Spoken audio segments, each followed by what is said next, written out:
Alhamdulillah, Bapak Ibu semua. Perkenalkan, saya Nadia yang akan menjadi host pada pagi hari ini. Dan pagi hari ini kita sedang di acara Book Lounge yang mana diselenggarakan oleh komunitas penulis peradaban di bawah Tinta Langit Peradaban.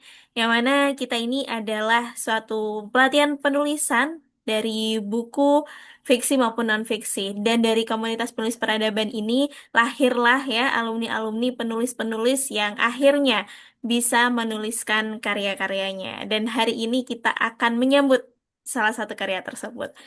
Supaya acara hari ini berjalan dengan lancar, mari kita berdoa terlebih dahulu. Berdoa menurut agama dan kepercayaan masing-masing, disilahkan.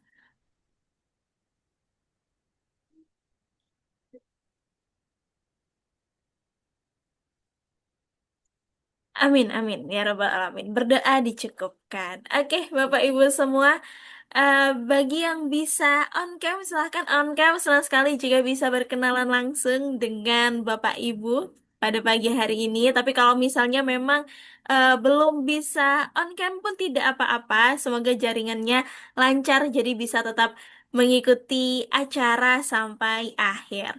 Nah, kalau misalnya kita lihat tadi teaser dan juga testimoni dari buku Bu Meta, jujur saja dari saya pribadi, wah ini agaknya cukup emosional ya bukunya. Tapi seperti apa? Maka mari kita launching uh, bersama-sama buku ini dengan rangkaian-rangkaian acara pada pagi hari ini. Oleh karena itu, saya persilahkan kepada moderator karena akan ada eh, moderator yang akan membantu acara. Silahkan kepada Kak Vivia Lentera. Masih di mute Kak untuk mic-nya. Terima kasih Kak Nadia atas awalan yang sangat hangat dan ramah seperti biasanya. Ya, Bapak Ibu sekalian juga yang berbahagia, perkenalkan saya Vivian Lentera yang hari ini akan memandu sesi book launch buku Senja di Tepian Waktu karya Meta Mahendra Data. Senang sekali bisa bersama Bapak Ibu semua pagi hari ini.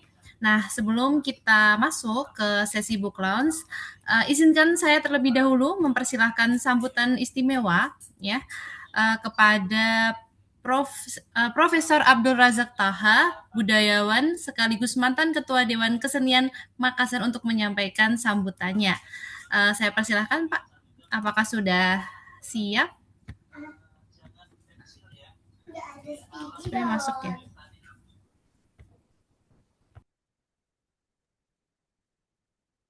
Baik, Assalamualaikum warahmatullahi wabarakatuh.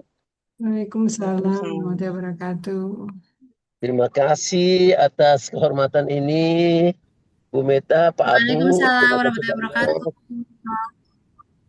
wabarakatuh. Saya diminta untuk memberikan kata sambutan dengan alokasi waktu yang cukup panjang ya. Jadi saya ambil sebagian waktu saja. Ya. Selamat pagi, salam sejahtera bagi kita semua. Yang terhormat para narasumber ya, dari buku yang arif ini, rekan-rekan sejawat, Sivitas Akademika, para pencinta literasi, dan seluruh hadirin yang berbahagia.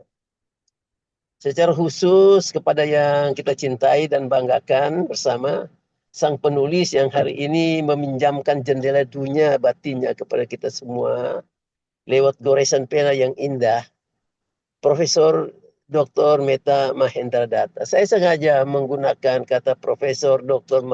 Meta Mahendra Data meskipun dalam bukunya itu tidak ditulis. Karena ini ada sesuatu yang bagi saya ada sesuatu yang sangat unik. Seorang profesor doktor yang menulis sebuah novel yang sangat bagus ya. Dengan seluruh keluarganya, keluarga besar akademik yang sangat luar biasa. Sang suami, sahabat saya, Pak Abu atau Profesor Abu, seorang profesor senior. Ibundanya yang juga saya kenal baik, ada seorang profesor. Ada narasumber kita ketika kita masih mahasiswa, seorang dekan yang sangat terkenal ya. Sungguh sebuah kehormatan yang teramat besar bagi saya hadir pada saat ini. menyampaikan kata sambutan di tengah-tengah perayaan intelektual dan kultural yang begini hikmatnya. Hadirin yang saya hormati, ketika pertama kali saya menerima dan membaca lembar demi lembar novel berjudul Senja di Tepian Waktu ini, ada satu frasa yang langsung terbersit di dalam benak saya. What a surprise. Sebuah kejutan yang mencengangkan sekaligus membanggakan. Mengapa? Karena kita semua mengenal Prof. Meta sebagai saya, terutama mengenal Prof. Meta sebagai seorang ilmuwan senior. Seorang yang habis waktunya di laboratorium, di lapangan-lapangan penelitian, ya, seorang guru besar yang sangat dihormati di bidangnya ilmu dan teknologi pangan. Kita terbiasa membaca artikel-artikel ilmiah beliau yang terstruktur, rigid, logis, dingin, dan dipenuhi oleh metodologi laboratorium yang ketat sekali. Namun hari ini, melalui karya fiksi ini, Profesor Meta membuktikan kepada kita secara anggun bahwa formula sains dan keindahan sastra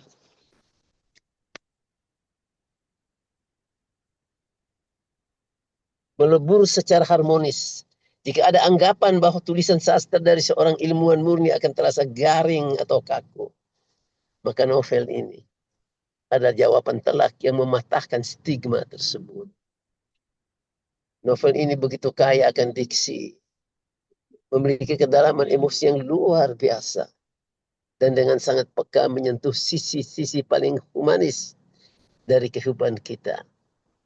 Hadirin sekalian, latar belakang kehidupan nyata dan pengalaman Prof. Meta terpancar dengan sangat indah dan autentik di dalam cerita ini.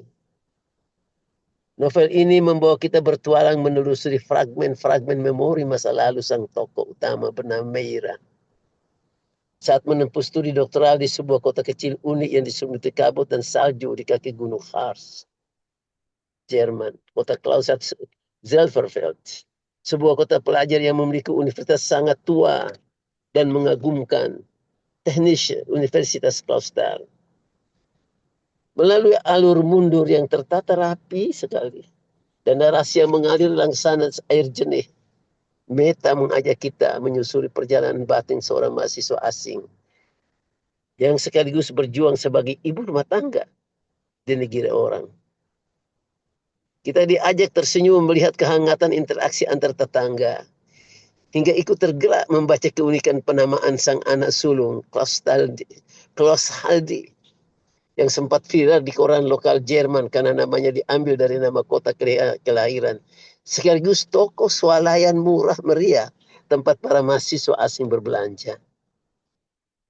Namun hadirin sekalian, kekuatan sejati dari novel ini bukan sekadar tentang romansa perantauan di benua Eropa. Menurut saya, jantung dari novel ini terletak pada narasi mendalam tentang isu penuaan, isu aging yang sekarang menjadi topik besar di dunia pada saat ini. Pemahaman antar generasi dan sebuah pesan filosofis yang sangat kuat bahwa keluarga adalah segalanya. Family is everything. Hubungan batin yang terjalin antara Meira dengan Herr Arbel, seorang lansia Jerman yang tinggal sebatang kara di apartemen, kemudian menghabiskan hari-hari rentanya di panti jompo, dilukiskan dengan sangat menyentuh emosi. Luar biasa, Meta. Momen perpisahan mereka digambarkan dengan begitu indah, namun tidak pilu. Tak ada air mata, tak ada isak tangis. Laksana pemandangan dedaunan penuh warna jingga, merah, dan kuning di musim gugur yang indah dalam kepiluan sebelum akhirnya gugur tersapu oleh sang waktu. Kisah Herr Abel ini menjadi cermin besar bagi kita semua. Sebuah sarana usaha muhasabah diri tentang arti berbakti kepada orang tua. Melalui interaksi Meira dengan ibunda sahabatnya di perantauan Bandung, pengobatan mahasiswanya, pengorbanan mahasiswanya yang ulet menjaga ayahnya yang sakit, hingga refleksi personal Meira terhadap sang ayah, almarhum ayah mertua, Dan ibunya sendiri yang menderita Alzheimer di Jakarta. Novel ini mengirimkan pesan yang jernih. Di hari tua, manusia tidak lagi membutuhkan materi yang berlebihan. Yang mereka rindukan adalah kehangatan, perhatian, kasih sayang tulus, serta kehadiran anak cucu di sisinya. Mereka tentunya tidak mau berumur panjang namun berakhir wafat dalam kesunyian. Living alone, but dying alone. Hadirin yang berbahagia. Novel ini serupa oleh-oleh. Oleh-oleh berharga yang melampaui batas ruang dan waktu. Ia mempertemukan empati manusia di Jerman dengan kultur kekeluargaan yang kental di Indonesia. Buku ini menjadi sangat relevan dalam konteks modern saat ini, di mana kesibukan harian seringkali membuat kita lupa menoleh ke belakang, lupa meluangkan waktu berharga untuk sekedar menyapa dan memeluk orang tua kita yang fisiknya kian menua, kian renta. Saya ingin menyampaikan apresiasi setinggi-tingginya kepada Profesor Meta Mahendra Data, sahabat saya, istri sahabat saya, yang lama sekali bekerja sama bersama-sama. Terima kasih Prof. Karena di tengah tugas mulia dan kesibukan luar biasa sebagai seorang guru besar senior, Anda tetap merawat bakat luar biasa, sebuah gift batin untuk melahirkan sebuah novel. Sebuah novel yang begitu menyentuh. Novel ini memberikan kita semua perenungan panjang tentang bagaimana kita menata langkah hidup kita ke depan dan menghargai setiap detik waktu bersama keluarga tercinta. Akhir kata, selamat mengikuti acara launching hari ini. Mari kita salami lembar demi lembar kebijaksanaan di dalamnya.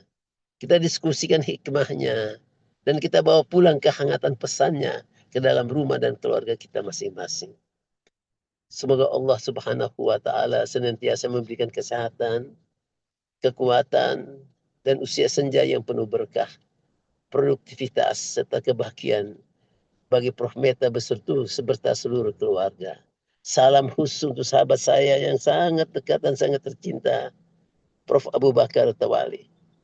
Terima kasih atas perhatiannya. Wabillahi taufiq walhidayah. Wassalamualaikum warahmatullahi wabarakatuh. Desa Pasir Biru, Rancakalong, Sumedang, Jabar, 11 Juli 2026. Acara Sataha. Sahabat karib Meta dan Abu Bakar Tawali.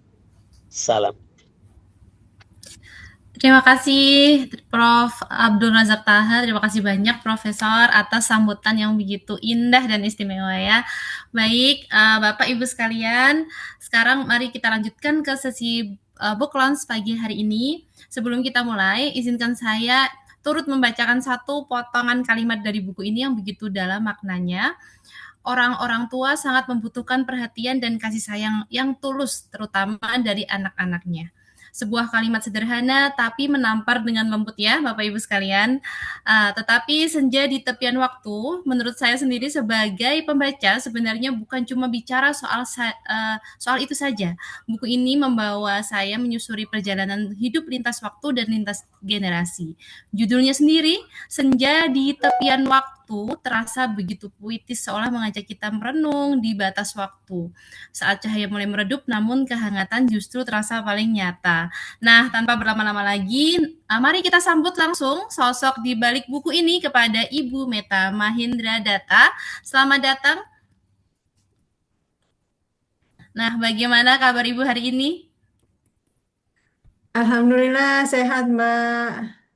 Ya, baik Bapak Ibu sekalian, saya persilahkan kepada Ibu Meta untuk menanyakan pemaparannya, mungkin beserta proses kreatif jika ada. Silahkan Ibu. Iya, saya share.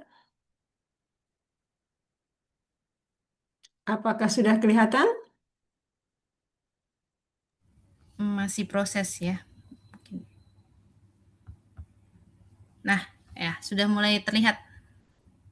Tinggal dibesarkan saja. Iya, kok tidak bisa ya? Besarkan.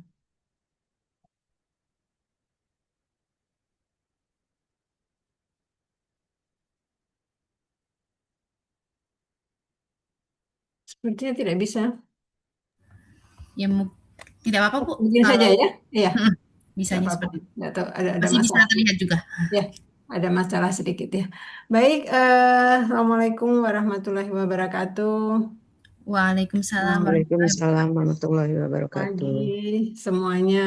Alhamdulillah pada hari ini kita masih diberi kesehatan dan kesempatan untuk berkumpul di sini. Izinkan saya mau mengambil waktu sedikit ya untuk menyapa semuanya. Terima kasih sudah hadir di sini. Kemudian juga eh, yang utama tadi Prof. Rasaktaha terima kasih sudah berkenan memberikan sambutan dan nantinya ada Ibu Yuyun dan Pak Gege yang akan menjadi pembahas di sini. Terima kasih banyak. Ada juga Pak Fahrul ya, Pak Fahrul ya terutama juga Kak Vivi dan Kak Nadia ya yang tentu apa ya sangat berperan juga dalam kegiatan ini. Baik, izinkan saya untuk memaparkan sekilas tentang buku ini ya. Judulnya adalah Senja di Tepian Waktu. Kemudian tidak bisa, tidak bisa, nggak bisa share. Oh ya, sekalinya sekarang sudah bisa. Ya, ini adalah sekilas profil saya, tetapi sebenarnya yang paling penting adalah kalimat yang di bawah. Menulis adalah passionnya dan cita-cita menjadi novelis masih terus ia kejar untuk diwujudkan. Insya Allah bisa tercapai. Amin ya Rabbal Alamin. Nah, buku ini awalnya ada pertanyaan. Masa tua seperti apa yang kita bayangkan? Pernahkah terlintas rasa takut menjalani masa tua seorang diri tanpa ada yang peduli? Di dalam buku ini kisah Mira terangkum yang menceritakan tentang Mira yang menempuh studi doktoral di Jerman dan di sana ia bertemu seorang lelaki tua bernama Herr Abel. Perjumpaan ini menjadi awal kisah-kisah baru dalam hidupnya. Nah, seperti apa kisah yang kemudian terbentuk? Ada kehangatan orang asing di negeri non jauh yang justru membuka ruang perenungan. Kemudian pertemuan-pertemuan sederhana yang perlahan menyingkap arti sepi, kasih dan kebersamaan. Setiap jiwa di dunia ini membawa kisah yang dapat menuntun kita memahami makna hidup. Senja di tepian waktu hadir untuk menuntun kita memahami arti hidup dan usia senja.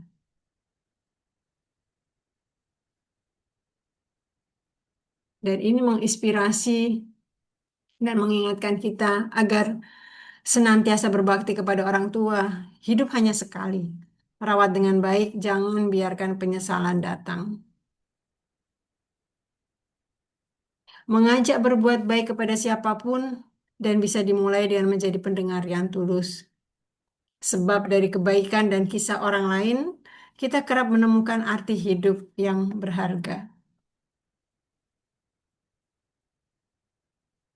Dan sekarang, jika suatu hari tiba di masa tua, apa yang paling ingin Anda miliki? Harta atau keluarga yang selalu ada? Bisakah kita semua mewujudkannya? Jawabannya ada pada diri kita sendiri.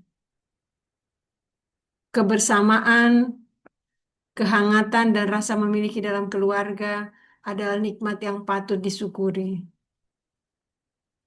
Saat kita berbuat baik karena cinta, Allah membalas dengan anugerah terindah. Tulusnya cinta keluarga, terutama di hari tua.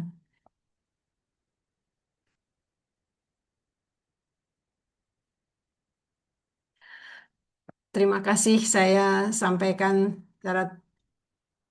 secara khusus kepada para tokoh yang sudah menuliskan kata pengantar untuk buku saya dan juga untuk memberikan testimoni. Yang pertama, Ibu Yuyun yang juga akan hadir di sini sebagai pembahas. Kemudian Pak GG Mapangewa yang juga akan jadi pembahas dalam kegiatan book launch ini. Kemudian Ibu Dr. Hartati Tamti Ketua Dharma Wanita Persatuan Universitas Hasanuddin. Dan yang tak kalah pentingnya adalah testimoni dari Coach David Ming dan Coach Surya Kresnanda.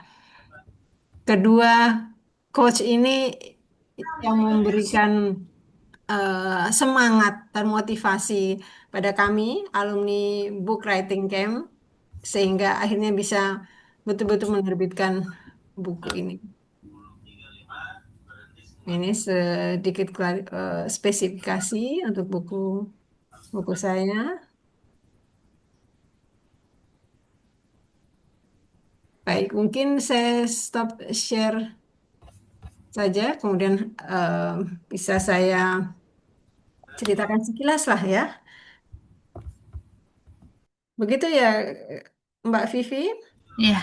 Saya diminta untuk menceritakan sekilas ya proses kreatif dari buku ini, dari penciptaan buku ini.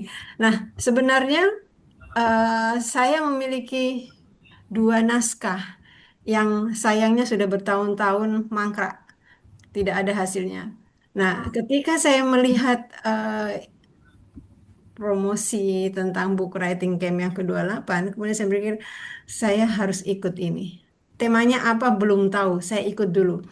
Dan alhamdulillah pada saat apa namanya mendaftarkan, pada saat bersamaan juga waktu itu tahun lalu itu banyak terjadi kasus-kasus yang ya karena sekarang kan media sosial mudah sekali kita terima berita-berita. Banyak sekali kasus-kasus tentang keluarga orang tua yang ditelantarkan atau hubungan anak dengan orang tua yang eh, kurang akrab. Dan itu kemudian membuat saya berpikir, kenapa bisa begitu? Apa yang sebenarnya terjadi? Nah, dari situ kemudian saya memikirkan apa yang pernah saya alami pada saat sekolah. Ya, saya buka sedikit ya. Yang Meira itu sebenarnya saya ya, tetapi di sini tokohnya namanya Meira dan aslinya adalah kisah ini adalah terinspirasi dari kisah kisah pribadi saya, kemudian ditambah juga dengan pengalaman-pengalaman dari orang lain atau cerita-cerita yang saya dengar, dan juga imajinasi murni dari penulis. Jadi itu bukan bukan biografi ya, karena mungkin saya spill sedikit bahwa buku ini ada apa namanya kisaran waktunya ya, mulai dari tahun 97 sampai tahun berapa. Yang terakhir yang menunjukkan bahwa ini adalah novel, yang terakhir adalah kejadian tahun 2031. Berarti belum ada ya. 2031 apa yang terjadi? Nah, kalau dilihat dari kisaran waktunya itu menunjukkan bagaimana seorang Meira ini mulai dari muda sampai kemudian tua dan apa yang menjadi pemikiran dia tentang keluarga. Saya kira begitu saja, Kak Vivia. Oke, terima kasih Ibu Meta atas pemaparannya ya, yang begitu menyentuh. Saya lihat, saya baca-baca sembari saya baca, sembari Ibu Meta tadi memaparkan, saya baca-baca juga chatnya. Ternyata banyak yang langsung relate ya, apalagi yang sudah memasuki usia senja seperti itu. Nah, kemudian mari kita masuk nih di sesi selanjutnya, yaitu sesi tanya jawab moderator ke penulis. Nah, baik Bapak Ibu sekalian, sebelum saya lanjut ke sesi berikutnya, saya ingin membacakan juga satu cuplikan yang menarik lagi dari buku Bu Meta, yaitu tentang sebentar seorang anak kecil datang mengantarkan ikan. Ya, sebentar Ibu, ada masalah teknis sebentar. Nah, sudah. Oke, seorang anak kecil datang mengantarkan ikan panggang dari keluarganya, dan momen sederhana itulah justru menjadi salah satu kenangan yang paling berkesan juga ya bagi Bu Meta selama tinggal di Jerman. Nah, lanjut ke pertanyaan saya ke Bu Meta. Yang pertama tadi sudah sempat dijawab, asal mulanya Ibu Meta mulai menulis novel ini. Kemudian pertanyaan berikutnya, apa yang Bu Meta harapkan dari menulis novel ini maksudnya? Ya, silahkan Bu Iya, Meta. terima kasih Mbak Vivi. Jadi saya profesi saya adalah dosen ya, dosen bidang eksakta. Nah, kalau dari dari profesi saya memang mewajibkan untuk menulis buku, tapi buku buku ilmiah ya. Tetapi karena dasar saya suka menulis cerpen, menulis apa saja ya, menulis. Tetapi saya belum berani untuk mengekspos. Nah, ini adalah kesempatan ketika saya mencoba untuk mengekspos menjadi buku, dan ini saya harapkan bahwa saya bisa dapat ketenangan karena ini adalah hobi. Ini adalah hobi dan passion saya di situ. Sehingga tadi saya sandingkan dengan kewajiban menulis sebagai seorang dosen. Ini menjadi apa ya, penyemangat saya ketika saya lagi eh, apa ya, kondisinya aduh kok capek nulis ini. Kemudian saya memikirkan bahwa saya menulis novel. Nah, dari menulis novel itu timbullah semangat saya untuk kemudian mengerjakan kewajiban saya. Dan saya harap dari novel saya ini yang pertama ya, kemudian nanti mungkin yang berikutnya itu bisa bermanfaat, bisa menginspirasi pembacanya. Saya kira gitu, Mbak. Oke, baik. Pertanyaan selanjutnya nih, tentunya Bu Meta masih akan terus menulis novel-novel lain ya di masa mendatang. Nah, kira-kira nih novel-novel selanjutnya ini genrenya masih sama atau berbeda? Dan apakah masih mirip dengan yang ini atau genre lain lagi? Seperti itu, Bu Meta. Ya, terima kasih, Mbak. Menurut saya masih tetap genre keluarga ya, karena untuk keluarga itu permasalahannya banyak sekali. Bisa antar orang tua, bisa orang tua dan anak, dan antar anak dan sebagainya. Nah, saya pikir masih masih banyak hal-hal. Sebenarnya di kepala saya sudah ada dua dua ide, tapi belum saya eksekusi nanti saja. Yang penting saya tahu seperti itu. Tapi sebenarnya saya juga penasaran mau nulis yang genrenya horor ya. Jadi mungkin keluarga tapi agak ada horor-horornya ya. Karena saya suka juga melihat film-film horor meskipun takut. Tapi yang saya khawatirkan nanti jangan sampai ceritanya tidak selesai karena saya ketakutan sendiri. Kayak gitu, Mbak. Ya, oh, saya pembaca ini novel horor juga Bu Meta. Iya. Saya nantikan ya Bu Meta ya, berarti Ya. ya. Oke, plot twist juga ya. Jadi dari keluarga ke keluarga masih ada hubungannya keluarga dan ditambah genre horor nih. Unik-unik. Oke. Baik. Pertanyaan terakhir di Bu Meta. Banyak sekali novel-novel online. Komedi nih. Mungkin juga penulis-penulis hadir di sini ya. Prefer membaca novel online atau Kok suaranya tidak jelas ya? Sepertinya, iya, tadi Oke, Saya tidak jelas terputus ya? ya. terputus. Sudah jelas? Iya, Sudah sudah jelas sekarang. mulai. Halo? Oke, baik. Saya ulangi sekali lagi pertanyaannya. Sekarang banyak sekali beredar novel-novel online. Kalau Bu Meta sendiri lebih prefer membaca novel online atau dalam bentuk fisik, dalam bentuk buku yang fisik itu, alasannya apa? Nah, ini pertanyaan Ya, terakhir nih. iya baik. Iya sekarang menjamur sekali ya cerita-cerita novel-novel yang online ya. Tetapi saya mungkin karena saya generasi X ya, yang sudah terbiasa dari dulu itu megangnya adalah buku. Dulu belum kenal handphone, belum kenal media-media sosial seperti itu. Sehingga karena terbiasa itu sampai sekarang rasanya memang lebih mantap kalau membaca sesuatu itu dipegang. Dipegang kemudian dibalik-balik buku. Kalau misalnya dengan handphone seperti ini kan, waduh di mana lagi tuh tadi, mana harus scroll-scroll. Tetapi saya masih prefer bahwa itu buku. Sehingga saya berpikir bahwa sampai kapanpun buku mungkin akan tetap dicari. Seperti itu, Mbak. Baik. Kadang juga ada yang setelah membaca online masih greget pingin punya buku fisiknya begitu. Ada juga. Jadi memang buku fisik itu memang sesuatu yang tidak tergantikan nih sebenarnya. Meskipun banyak sekali ya beredar tulisan-tulisan online seperti itu. Iya, Nah, baik. betul sekali. Iya, baik.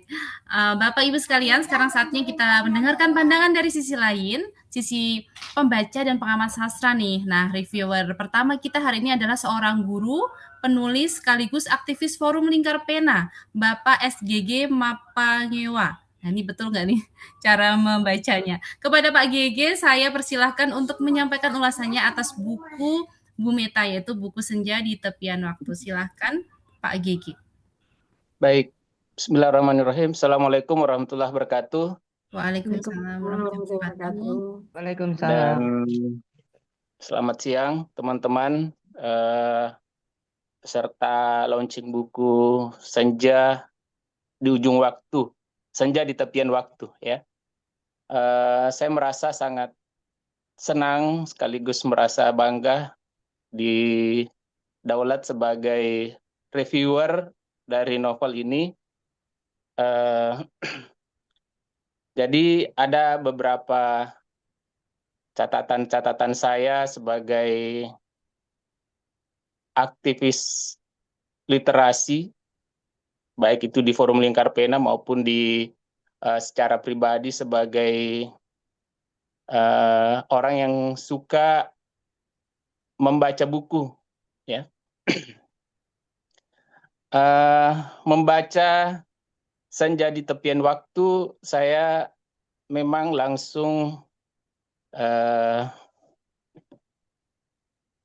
mencap bahwa ini adalah kisah sejati, ya, kisah dari Bu Meta yang karena saya tahu pernah studi di Jerman, ya. Dan perkenalan saya dengan penulis ini karena anaknya pernah sekolah di tempat saya mengajar dan saya jadi gurunya. Dan bahkan sebelum anaknya Prof. Meta ini masuk ke tempat saya di Al-Azhar itu saya sudah kenal anaknya karena sempat anaknya launching buku KKPK, kecil-kecil punya karya. Dan saya ingat sekali pertemuan pertama saya ketika Prof. Meta datang ke kantor SMP Al-Azhri. Saya tidak kenal kalau orang yang selama ini saya cari ternyata sudah di depan saya. Nanti ketika teman mengajar saya bisik saya kalau ada ibunya Vika di luar, oh ternyata ini ya yang Prof. Meta itu, yang ibunya Vika, ya. Itu jadi ketika membaca Senja di Tepian Waktu itu saya langsung, oh ini kisah apa ya, kisah sejati atau kisah asli dari seorang Prof. Meta yang kemudian berubah menjadi Meira di novel ini. Nah, mungkin karena saya sudah ada beberapa buku yang saya baca dan mungkin saya yakin teman-teman juga pernah membaca buku-buku yang diangkat dari kisah nyata, ya. Anggaplah misalnya tetralogi Laskar Pelangi yang tentang Ikal dari Bangka Belitung yang kemudian ternyata bisa sampai kuliah di Prancis, ya, atau mungkin Negeri Lima Menara yang latarnya adalah pesantren, kemudian ternyata tokoh yang sekaligus penulisnya kemudian bisa kuliah di luar negeri, atau Ainun Habibie mungkin, ya, yang difilmkan, yang kalau kita mendalami, ya, kalau kita membayangkan kisah Ainun Habibie itu sebenarnya seandainya tidak difilmkan, kita yang ada di bayangan kita itu adalah kisah perjuangan mahasiswa, ternyata kemudian menjadi cerita romans, ya, cerita romans yang karena filmnya itu. Nah, ketika membaca Senja di Tepian Waktu ini, saya membayangkan kira-kira konflik yang akan diangkat penulisnya ini dalam kisah sehariannya. Saya sebenarnya menunggu-nunggu apa yang menjadi konflik Bu Meta, atau ini Meira saja, ya, apa yang menjadi konflik Meira sebagai penulis sekaligus sebagai tokoh di novel ini yang tidak saya tahu, karena yang saya tahu Meira adalah profesor di Unhas yang eksat, dan kemudian saya mengenalnya juga memang sebagai penulis, ya. Nah, ternyata dalam perjalanan saya membaca buku ini, seperti yang saya tuliskan, ya, karena sebelum dapat buku versi cetak, saya sudah membaca beberapa bab novel ini sebelum saya kemudian memberikan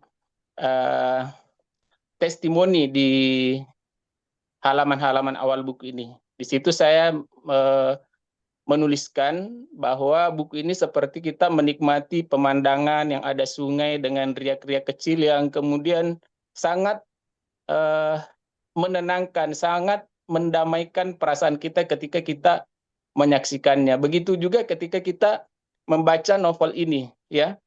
Jadi meskipun tidak ada, inilah sebenarnya kepiawaian seorang penulis, dalam hal ini adalah Bu Meta, dan kita perlu belajar dari Bu Meta ini bagaimana menulis kisah sejati kita itu, pengalaman keseharian kita itu menjadi kisah yang menarik tanpa harus dibumbui dengan konflik-konflik lebay, tanpa harus dibumbui dengan diksi-diksi yang diksi-diksi yang terlalu metafor, atau bahkan mungkin dengan adegan-adegan yang dipaksakan agar kita menikmati konflik yang ada dalam novel. Di sini justru yang ada itu adalah riak-riak kecil yang menurut saya ketika pertama ketemu dengan tetangganya yang usia senja itu, yang Herr Abel itu di apartemennya, di situ sudah mulai terjalin hubungan dengan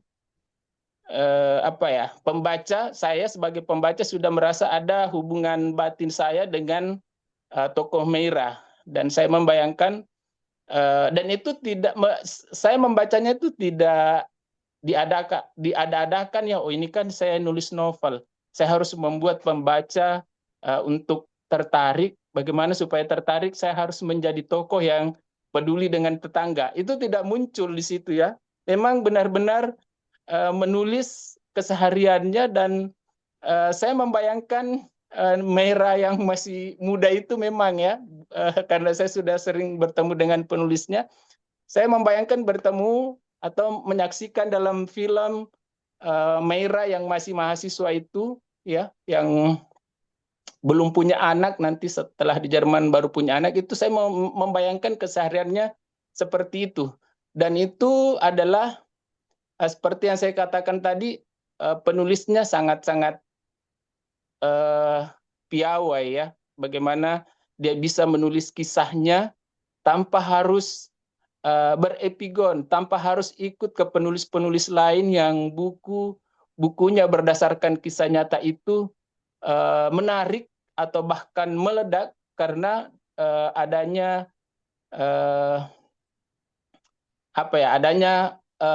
konflik-konflik di dalam novelnya. Bahkan seperti ayat-ayat cinta yang kata sebagian orang ya, bahwa itu adalah kisah Kang Abik, Habibur Rahman El-Sirosi ketika kuliah di Mesir, yang kemudian diberi bumbu dengan kisah romans ya, meskipun kisah romans itu ada yang bilang itu sudah menjadi bumbunya. Nah, kalau Senja di Tepian Waktu ini itu tidak ada bumbu, bukan berarti tidak lezat ya, tetapi ini versi, ibaratnya versi sayur bening yang kita suka, itu sangat-sangat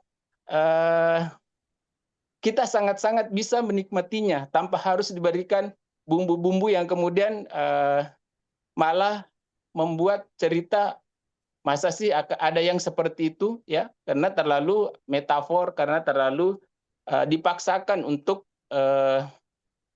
diberikan konflik ya. Itu yang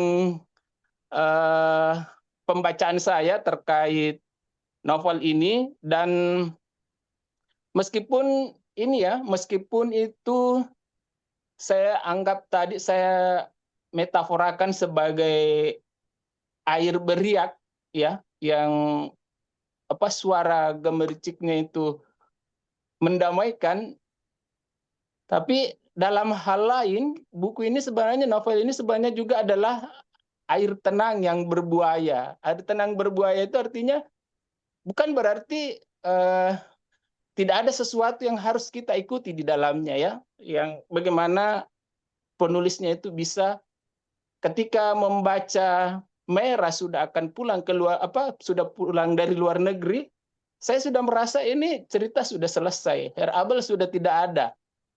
Dan itu kalau tidak salah baru separuh dari novel itu. Nah, kalau misalnya ini jadi apa nih yang kita akan baca setelah ini ketika dia sudah pulang sudah pulang ke Indonesia dan Herr Abel yang memikat kita itu sudah tidak ini, meskipun mungkin bisa saja mungkin ada hubungan lewat email misalnya, itu sudah tidak ini lagi ya. Menurut saya tidak menarik lagi kalau yang kelanjutannya itu hanya hubungan dengan komunikasi lewat email, karena ketika di Jerman kita bisa ternyata bayangan kita tentang Jerman itu mungkin kalau Jakarta sudah selebat itu dengan gedung-gedung pencakar langitnya, ternyata Jerman yang ada di senja di tepian waktu ini adalah Jerman yang sunyi, bahkan jalan kaki harus beberapa orang saja yang ditemui ya. Jadi kalau saya merasa ini kalau sudah pulang ke Indonesia, apalagi nih akan kita nikmati dari senja di tepian waktu. Ternyata penulisnya masih menyimpan ledakan-ledakan, masih menyimpan surprise kecil yang saya sebut tadi sebagai riak-riak kecil itu, baik itu tentang Herr Abel maupun tentang kisah-kisah lain seperti yang toko Asti kalau tidak salah ya. Kemudian yang saya kagum itu ketika kembali lagi ke Jerman ya, itu bertemu dengan tokoh Usia Senja ya yang ada di novel ini. Jadi sekali lagi novel ini sangat-sangat ini ya, membuat kita apalagi ya yang akan diceritakan. Bahkan saya sangat, itu sebenarnya yang ingin saya tanyakan juga sebenarnya, apakah benar anak dari Herr Abel itu kemudian memutuskan untuk menikah setelah sebelumnya dia berpikir bahwa buat apa menikah dan punya anak, hanya akan merepotkan, dan ternyata cucu Herr Abel itu ternyata akan datang ke Indonesia ya. Itu yang, apakah ini konflik yang diada-adakan atau memang segitu beruntungnya seorang Bu Meta ini mendapatkan pengalaman hidup yang kemudian ternyata benar-benar itu seperti kisah yang memang harus dalam bentuk novel dalam kesehariannya tentang dia dan Herr Abel itu. Karena seolah-olah itu supaya menarik, buat saja ini tokohnya nanti ini ternyata anaknya Herr Abel yang tadinya itu sebenarnya ingin saya tanyakan, apakah benar seperti itu? Kalau benar seperti itu, bahwa tokoh itu kemudian memutuskan untuk menikah dan punya anak, dan anaknya itu kembali akan datang ke Indonesia dan menghubungi sebelumnya tokoh Meira itu, alangkah beruntungnya seorang Bu Meta ya sebagai penulis yang mendapatkan kisah seperti itu, yang biasanya ya paling ya setelah kita berpisah ya sudah berpisah. Dan kita mungkin punya pengalaman seperti itu, mungkin bukan di Jerman ya, mungkin selama kuliah kita pernah ada tetangga kosan yang perhatian sama kita, kemudian atau kita yang perhatian sama dia, setelah kita berpisah itu sudah selesai sudah ya, tidak ditahu lagi bagaimana kabarnya. Ternyata seorang penulis buku ini ternyata masih ada hubungan sampai kemudian bisa dibuat menjadi sebuah novel yang menarik ya. Jadi terakhir mungkin bahwa di novel ini tidak ada ceramah, tidak ada kata-kata mutiara yang menasihati kita, tapi dari awal sampai akhir itu semua tokoh yang dihadirkan Prof. Meta di novel ini sangat-sangat inspiratif, sangat-sangat bisa menjadi pelajaran buat kita bahwa sebenarnya dengan berbuat baik itu akan kembali ke kita ya. Dan memang ya keseharian terutama yang ketika di Jerman itu saya melihatnya itu adalah keseharian penulisnya, bukan karena seperti yang saya sebutkan di awal ya, bukan karena ini kan novel saya harus membuatnya, saya harus memunculkan seorang tetangga yang lansia yang kemudian saya harus kunjungi, bawakan kue dan lain-lain supaya ini kisah ini menjadi menarik. Tapi membacanya itu, saya membacanya, memang Prof. Meta seperti ini, memang penulisnya seperti ini. Tidak ada sesuatu yang dibumbu-bumbui atau bahkan konflik rumah tangga ya, rumah tangga yang baru menikah kemudian ke Jerman, itu tidak ada konflik-konflik yang seharusnya tidak ada ya, seharusnya tidak ada. Jadi berjalan seperti apa adanya, tidak dipaksakan supaya ini menarik. Mungkin rumah tangga Prof Meta misalnya di sana, apa yang membuatnya masih bisa bertahan ya. Jadi tidak ada romance seperti itu, tidak ada konflik-konflik rumah tangga sampai harus mungkin ada soundtrack ku menangis, itu tidak ada. Tapi kita tetap merasa menikmatinya, bahkan menarik juga ya menulis novel seperti ini yang tidak perlu kita ini ya dengan bumbu-bumbu yang harus kita masukkan supaya pembaca tertarik ya, tapi dengan catatan kita sebagai penulis mungkin tidak seberuntung dengan penulis buku ini, dengan Prof Meta, karena seperti yang saya sampaikan tadi, kok bisa ya Herr Abel itu kemudian sudah ditinggal, Prof Meta sudah pulang, tapi ternyata masih berlanjut, bahkan anaknya ternyata masih menghubungi Prof Meta, cucunya ya, padahal sebelumnya diceritakan kalau anak dari Herr Abel itu tidak akan menikah karena keputusannya untuk child free itu. Jadi sekali lagi terima kasih buat Prof Meta, buat ibundanya Vika ya, yang telah memberikan kita bacaan menarik sebagai pembaca, dan sebenarnya mengajari kita juga sebagai penulis untuk menulis sesuatu yang pengalaman pribadi yang tidak harus dengan dengan konflik yang mengada-ada dengan ini, meskipun sebenarnya itu juga hal yang bisa saja ya, tapi saya membaca novel ini diberi pelajaran bahwa ternyata kita tidak usah memaksakan untuk menambahkan konflik yang tidak pernah ada. Kalau memang kisah yang pernah kita alami itu kita anggap sebagai kisah inspiratif, tergantung bagaimana kita sebagai penulis meramunya ya. Karena saya sendiri seperti novel saya yang Lontara Rindu itu 2011 ya, itu adalah novel pemenang Lomba Novel Republika. Itu banyak sekali kejadian di situ adalah kisah pribadi saya. Tapi saya merasa tidak pede, akhirnya saya membuatkan konflik. Ya, saya menghadirkan tokoh lain di dalam kisah hidup saya, yang kemudian tokoh itu yang saya jadikan tokoh utama, dan kemudian saya berikan konflik sesuai dengan keinginan saya. Beda dengan kisah pribadi Prof Meta ini, itu benar-benar membaca keseharian penulisnya, meskipun tadi bukan novel biografi karena ini sampai tahun 2031. Jadi ini sebagai review saya sekaligus pertanyaan saya tadi itu buat penulisnya, apakah benar Herr Abel itu yang tadinya anaknya memutuskan untuk tidak akan menikah dan tidak akan punya anak, ternyata berubah keputusan dan kemudian cucunya kemudian menghubungi penulis ya, dalam hal ini Prof Meta untuk ketika akan datang ke Indonesia. Jadi sangat-sangat menurutku sangat memberikan pelajaran buat saya sebagai penulis.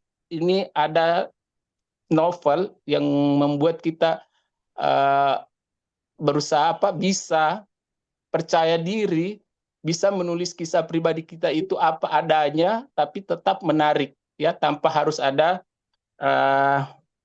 konflik-konflik yang dipaksakan atau yang diada-adakan. Meskipun salah satu cara untuk menulis novel kisah pribadi juga atau diangkat dari kisah nyata adalah menghadirkan konflik yang benar-benar fiktif ya, itu juga salah satu cara. Tapi ya saya menemukan di novel ini novel yang apa adanya dalam hal konflik, tapi ternyata masih sangat-sangat menarik untuk kita nikmati.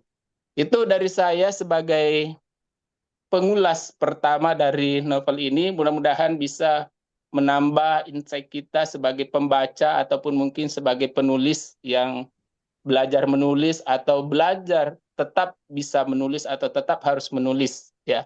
Saya cukupkan. Assalamualaikum warahmatullahi wabarakatuh. Waalaikumsalam warahmatullahi wabarakatuh. Terima kasih banyak Pak Gege atas ulasan yang kaya perspektif ya, sungguh menambah lapisan baru nih dalam memahami buku ini. Nah, untuk pertanyaan dari Pak Gege tadi, nanti akan dijawab Bu Meta di sesi tanya jawab ya Bu Meta ya. Nanti ditunggu ya Pak Gege untuk jawabannya. Nah, masih ada satu lagi nih ulasan yang tak kalah dinanti. Bapak Ibu sekalian, reviewer kedua kita adalah Dr. Yundini Husni Jamaludin, dosen STIK Lemdiklat Polri. Nah, kepada Ibu Yundini, saya persilakan untuk berbagi pandangannya. Silahkan. Baik, Assalamualaikum warahmatullahi wabarakatuh. Waalaikumsalam. Waalaikumsalam. Selamat pagi. Pagi. Pagi, Bu. Apa kabar? Alhamdulillah sehat. Alhamdulillah. Alhamdulillah baik, Yuyung. Sudah pada mandi? Nah, Pak Gege sudah mandi. Yang lainnya, Bu Hera, Mbak Hera Sudah sudah makan. mandi. Nah, ini kan kalau kita begini, kita bisa senang sekali kita bisa bertemu. Ruang itu nggak ada ya, karena kan kita bisa di mana saja di sini ya. Saya juga di sini ingin menyapa dulu Prof. Meta, Pak Gege. Di sini ada Bu Dr. Hera dan juga Prof. Aca. Prof. Aca rasa tak ada ya? Prof. Aca. Ada Yuyun. Oh, Ada. Masya Allah. Assalamualaikum. Waalaikumsalam warahmatullahi wabarakatuh. Nih, Kak Vivi, senang sekali saya dipanggil di sini. Ini ada Pak Eri Solehudin juga ya, dan teman-teman yang lainnya. Gitu. Saya senang sekali. Pertama kali ketika saya diminta oleh Prof. Meta, bergejolak beneran saya karena setelah membaca buku ini.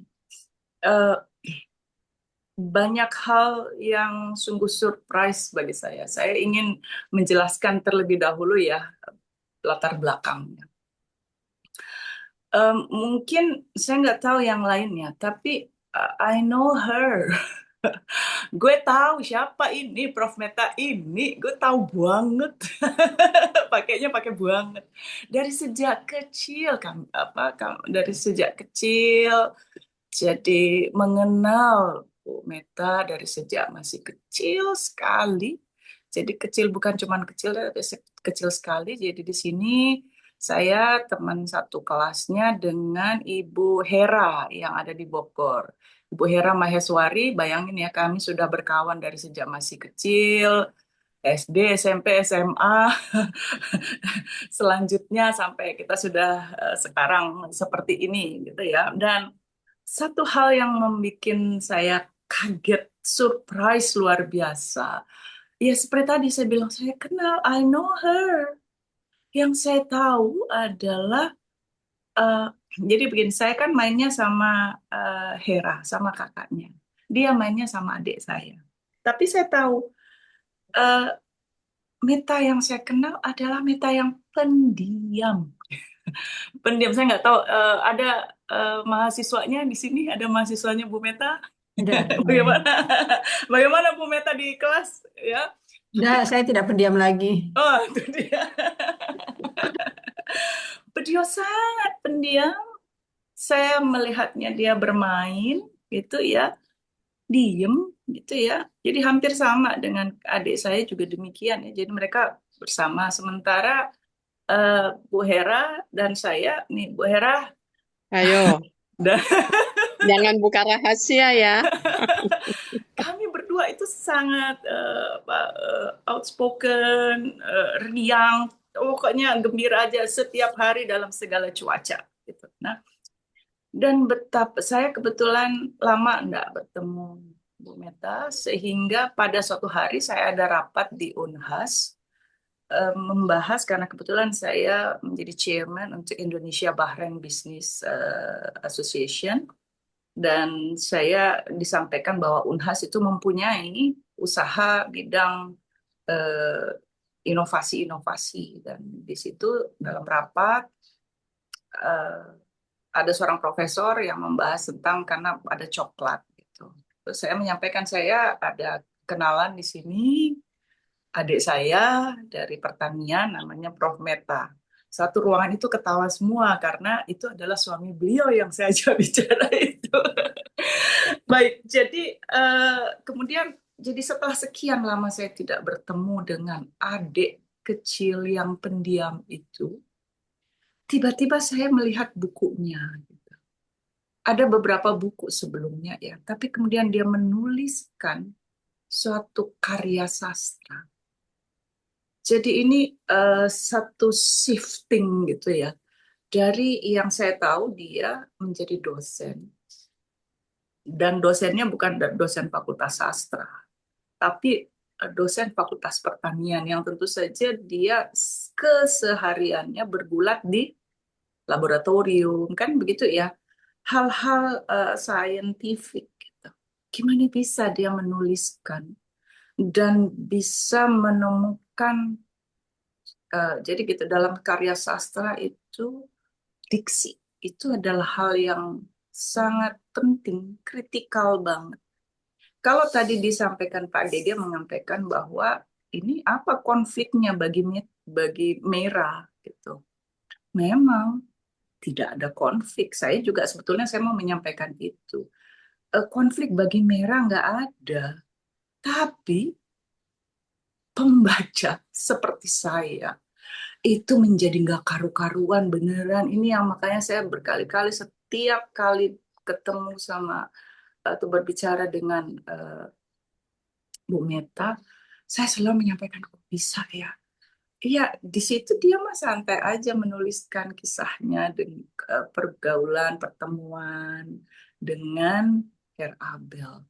Tapi justru itu yang membuat menggedor gitu. Luar biasa konflik batin yang saya alami.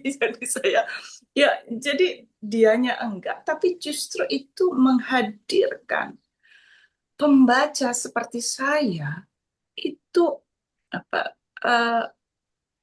I would like to use the word hit the nerve. Jadi dia menggambarkan, jadi kita benar-benar kena sampai kena banget ke saraf-saraf kita. Yang membuat saya sampai, waduh itu benar-benar jadi panjang gitu. Ya tidak akibatnya gitu loh. Jadi ini kayaknya kalau obat gitu. Jadi ini berakibat membuat saya menjadi luar biasa. Kenapa? Karena membahas tentang hal yang mungkin saya kira mungkin Pak GG, Prof. Aca, kita mungkin harus membahas di sini karena kayaknya kisah ini baru ada lah yang mengangkat kan ini tentang lansia gitu. Kan kalau yang ada adalah kisah-kisah percintaan antara ya manusia muda dengan manusia muda. Kalau kita berbicara manusia muda, kan masih ada harapan, masih di situ masih ada yang namanya kekuatan. Masih ada harapan, masih ada waktu yang bisa dilewati. Masih ada harapan untuk cerita-cerita yang berikutnya, berikutnya dan berikutnya lagi. Itu yang membuat aduh saya bukan lagi menangis, tapi sampai apa ya? Saya menggambarkannya ini karena ini kisah di Jerman. Kisah dengan 4 musim. Jadi di situ ada musim salju, musim panas, musim gugur, musim semi. Nah, saya menggambarkan novel itu seperti dedaunan di musim gugur. Kalau kita lihat di musim gugur itu, pohon-pohon masih ada dedaunannya. Berwarna hijau yang kekuning-kuningan, kuning yang kemerah-merahan, merah ke orange, cantik sekali, indah, tapi pilu. Kenapa pilu? Karena keindahan itu dia sebentar lagi, hanya sesaat, dan dia akan gugur. Pilu ini yang ketangkap oleh saya. Bagaimana Herr Abel, seorang manusia, dengan sekarang dia berada dalam kondisi seperti tadi itu. Sudah tua, kekuatan sudah lemah, ya kan? Kalau novel-novel yang lain kan masih ada kemungkinan, ya deh kalau nggak dapat dengan yang ini, mungkin dia masih bisa mencari dan menemukan kebahagiaan dengan yang lain lah, atau mungkin akan bisa bertemu lagi. Kemana waktu? Nggak ada waktu. Usia, kita berbicara dengan orang yang sudah renta. Usia, waktu nggak ada. Makin melemah.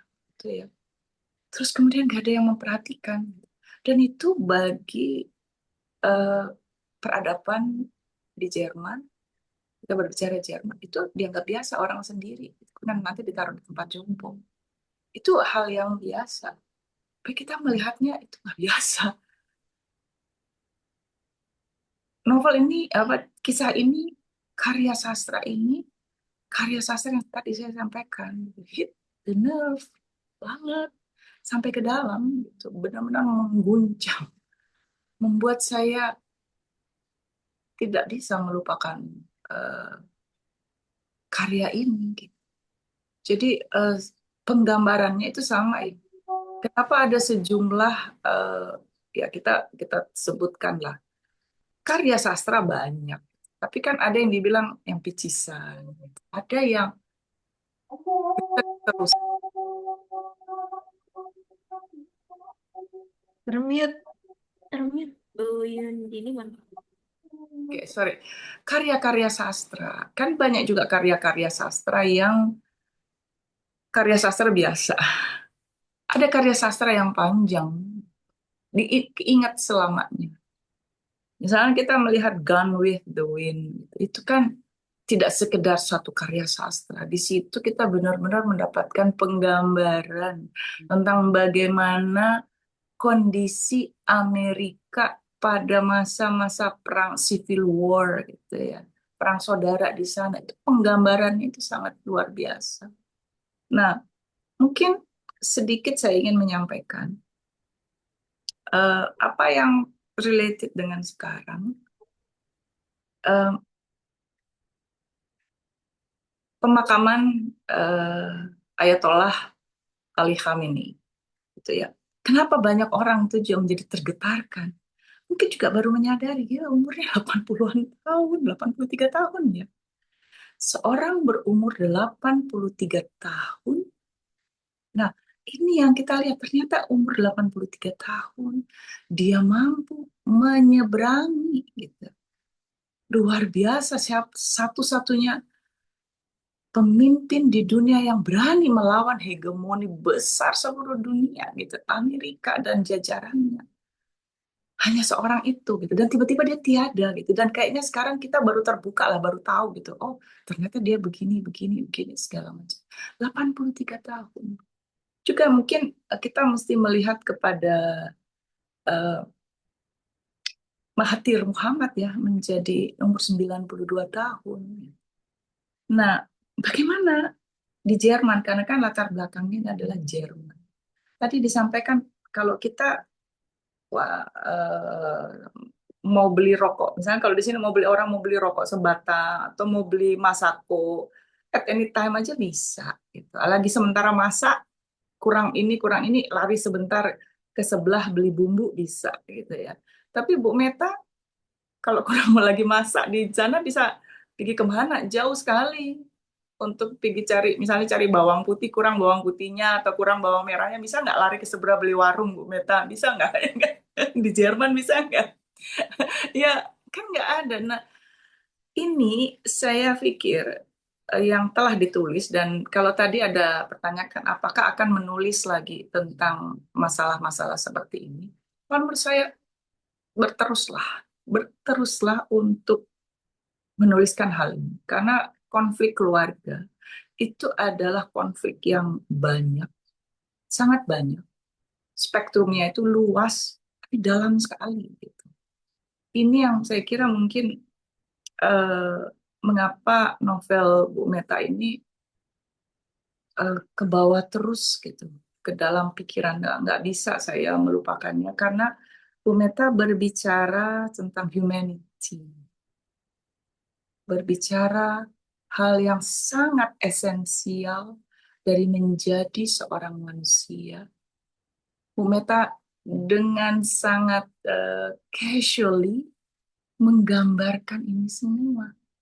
Bu Meta dengan yaitu tadi dengan sangat sederhana menjelaskan hal-hal yang sangat complicated, sangat menusuk ke dalam persoalan menjadi seorang manusia. Saya kira ini yang dan benar-benar ya ini yang barangkali suatu apresiasi yang tinggi. Saya surprise luar biasa bahwa Bu Meta mampu menghadirkan ini gitu ke dalam semesta kita. Jadi sangat apresiasi dan berterima kasih bahwa mungkin kita sekarang perlu mulai membicarakan karena kan kita juga akan menjadi lansia dan anak-anak. Dan ini saya kira juga perlu sekali lagi saya harap ini bukan yang pertama kita bahas. Mungkin berikutnya lagi dengan book launch ini kita bisa membahas dengan anak-anak Gen Z yang sekarang. Karena anak Gen Z kan berbeda dengan generasi-generasinya. Mereka nampak lebih mereka kelihatannya sangat tidak terlalu peduli gitu loh dengan hal-hal ini. Mereka lebih ke dalam gitu. Jadi sangat memikirkan diri sendiri gitu kan. Jadi saya pikir kita harus mulai meninggalkan legacy dari Bu Meta dengan bukunya yang luar biasa ini. Saya setiap kali kata Meta, Herr Abel, judul buku ini saja membuat saya tergetarkan selalu. Dan mudah-mudahan ini menjadi suatu legasi dari Bu Meta dan saya kira berharap kita membahas hal ini. Prof. Acha, mungkin kita bisa membahas lagi Bu Hera dan teman-teman yang lain. Saya kira kita harus membahas hal ini untuk meninggalkan pesan beruntun kepada generasi-generasi berikutnya. Saya ingin menutup dengan ada satu filosofi Bugis. Saya nggak tahu bahasa Bugisnya, tapi artinya begini. Ada seorang ibu mengatakan kepada anaknya, engkau menang dalam hal cepat-cepat. Aku menang dalam hal pelan-pelan. Ya kita masih kuat, masih ini, kita bisa segarannya cepat. Tapi mereka kan tidak. Tapi dalam pelannya, dalam tuanya, di situ kita melihat manusia dan kemanusiaan kita. Sekian, wassalamualaikum warahmatullahi wabarakatuh. Waalaikumsalam warahmatullahi wabarakatuh. Wah, terima kasih Terima kasih Mbak. Bu Yundini ya atas ulasan yang mendalam ya. Apalagi tadi ada quotes yang terakhir itu tadi ya. Menang dengan pelan-pelan. Wah. Ya oke, baik. Semakin lengkap gambaran kita akan kekayaan buku Senja di Tepian Waktu nih. Nah, dari sisi cerita, karakter hingga pesan hidup yang dibawakan oleh para reviewer. Nah, Bapak Ibu sekalian, kita masuk di sesi yang paling seru nih. Jadi kesempatan untuk Bapak Ibu hadirin sekalian yang bisa bertanya langsung kepada Bu Meta. Buat yang punya pertanyaan, silakan raise hand dan atau tulis di kolom chat Zoom ya. Dan jangan lupa akan ada door prize spesial nanti untuk penanya terpilih gitu. Jadi siapkan pertanyaan terbaik ya. Oke, sudah ada yang raise hand. Saya utamakan dulu yang raise hand ya. Sebentar. Pak Muhlis. Oke, baik. Silahkan Pak Muhlis. Saya persilahkan untuk bertanya. Ya, Assalamualaikum warahmatullahi wabarakatuh. Terima kasih atas kesempatan yang diberikan ke saya. Tadi saya terharu juga dengan cerita dari para yang memberikan ulasan dan komentar. Ada satu juga dari cerita ini karena Prof beri inspirasi kondisi di mana dia sekolah di Jerman ya sebagai tokoh. Ini seperti juga saya teringat ada satu pengarang lagu yaitu Ibu Sud ya. Ibu Sud ketika dia di Amerika dengan kerinduannya untuk pulang ke tanah air, maka terciptalah lagu Tanah Airku. Jadi cerita ini apakah bagian dari kerinduan atau kegelisahan tentang kondisi keluarga menjadi terinspirasi. Seperti apa yang terjadi seperti Ibu Sud gitu ya, ketika dirawat di rumah sakit di US, terjadi kerinduan ke tanah air, maka terciptalah lagu Tanah Airku. Itu pertanyaan pertama. Yang kedua, secara sosiologi dari cerita ini kan adalah senja di tepian waktu. Menurut Ibu, apakah dari bagian cerita ini memberikan hikmah kepada orang yang ketika masa senja, di mana dia takut ditinggalkan oleh anak-anaknya, ataukah kesepian yang terjadi di masa waktu sekolah di Jerman waktu itu? Seperti cerita juga saya merefleksikan dengan seperti cerita Ibu Sud yang ketika kerinduannya dengan tanah air, maka terciptalah lagu Tanah Airku. Itu saja, Kak Vivi, pertanyaan dari saya. Oke, terima kasih Pak Muhlis. Silahkan langsung bisa dijawab Bu Meta.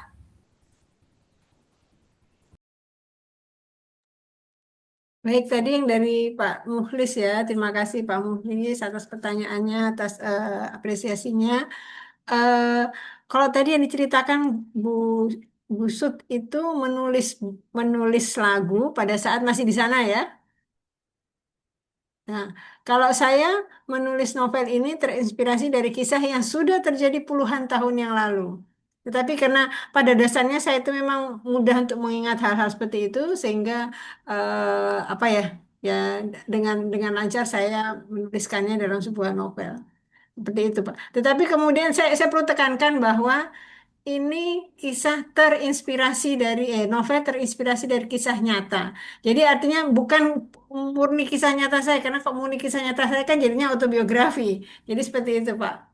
Mungkin masih ada yang terlewatkan, tapi itu tadi ya, terima kasih tadi sudah disampaikan. Tetapi ini iya, ini sudah terjadi puluhan tahun yang lalu, artinya saya mengingatnya sudah apa ya, meletakkan di pikiran saya itu sudah lama sekali. Jadi ketika keluar satu persatu itu, ya alhamdulillah lancar. Oke, baik. Pak Muhlis, bagaimana Pak Muhlis? Apakah ada sanggahan atau sudah cukup terjawab? Ya, dari sisi psikologi, Prof. Meta kan ini terjadi lama, tapi terjadi kejadian ini karena di Jerman kan, artinya ketika sekolah kan, dan Iya. memandang perspektif ke depan bahwa ini akan terjadi kalau Ibu Meta punya inisiatif ingin menulis seperti Ibu Sud gitu, karena kegalauan dia dengan tanah air, dirawat di rumah sakit, maka dia ada kerinduan untuk menciptakan lagu gitu loh, Tanah Air. Jadi dari ada momen itu membuat kita terinspirasi untuk menulis walaupun prosesnya ada yang berlangsung cepat pada waktu itu, ada yang berlangsung lama, tapi momen itu menjadikan momentum untuk sebagai menulis terinspirasi walaupun dalam bentuk cerita fiksi gitu lah. Seperti Ibu Sud juga kan karena kegalauan di rumah sakit dengan cuaca yang ekstrim, akhirnya timbullah kegelisahan dan kegalauan ingin membuat lagu Tanah Air ya. Jadi walaupun proses itu lama, itu aja sih bagi saya pandangannya. Mungkin ada momen terinspirasi dari situasi dan kondisi yang menciptakan buku ini terjadi gitu. Ya itu aja. Oke, terima kasih ya Pak Muhlis. Untuk Bu Meta sudah cukup ya? Atau ingin menjawab lagi sudah? Oke, baik. Berhubungan dengan pertanyaan Pak Muhlis nih, tadi atau pertanyaan dari Pak Gigi tadi ya. Jadi tentang terinspirasinya novel ini, apakah betul-betul nyata? Jadi mempertanyakan nih ke seberapa fiksi atau seberapa nyata, karena ini memang pasti fiksi, cuma unsur Iya. nyatanya sepertinya banyak nih. Nah, ini Pak Gigi bertanya-tanya nih, ini benar seperti ini. Nah, ini mungkin dijawab sekalian menyambung ini ya dari pertanyaan dari Pak Mulis tadi. Silahkan Bu Meta. Ya, pertanyaannya Pak Gigi lebih sulit daripada pertanyaan waktu saya ujian dulu, Pak. Nah, ini saya sulit menjawabnya karena ya tadi saya sudah sampaikan bahwa novel ini terinspirasi dari kisah nyata, tapi tidak berarti bahwa sepenuhnya dari awal sampai akhir itu adalah betul-betul kisah nyata. Karena kalau betul-betul kisah nyata ternyata berarti namanya autobiografi saya ya. Tetapi ini adalah terinspirasi dari kisah nyata dan gabungan dari kisah-kisah dari orang lain, cerita-cerita dari orang lain.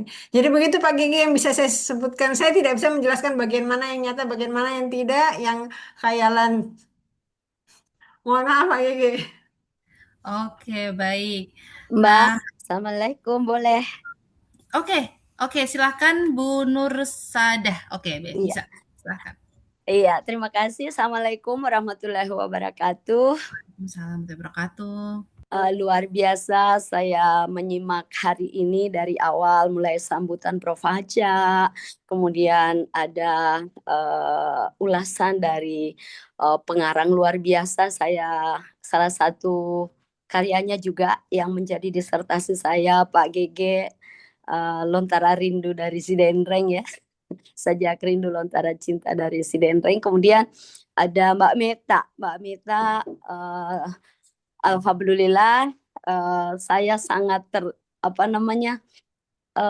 terharu seperti Ibu Yuyun. Bu Yuyun luar biasa semua. Saya jujur hari ini saya merasa sangat beruntung ikut di acara ini karena saya menyimak ulasan-ulasan orang-orang yang saya idolakan, yang saya kagumi dan orang-orang hebat gitu ya.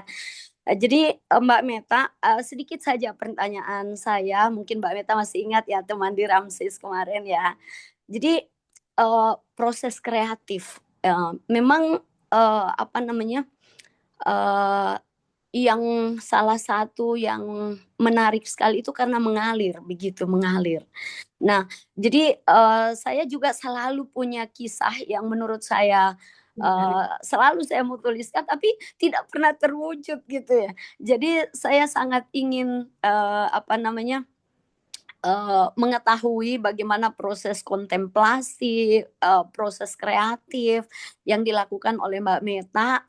Kemudian saya jadi teringat salah satu cerpen Jendela Tua yang menceritakan tentang bagaimana kesepian seorang tua di rumah gadang ya, seperti itu. Dan itu sangat mengharukan dan saya sependapat dengan Mbak Yuyun tadi mengatakan bahwa itu penting sekali karena hari ini fenomenanya sangat berbeda dengan fenomena yang dulu katakanlah generasi kita itu sangat peduli dengan orang tua kita. Tetapi hari ini kita mungkin sudah mulai merasakan bagaimana kesibukan anak-anak dan kita menjadi ketakutan untuk melihat bagaimana di hari tua sehingga senja di tepian waktu itu menjadi satu bacaan yang penting menurut saya buat Gen Z begitu. Nah, jadi pertanyaan saya Mbak,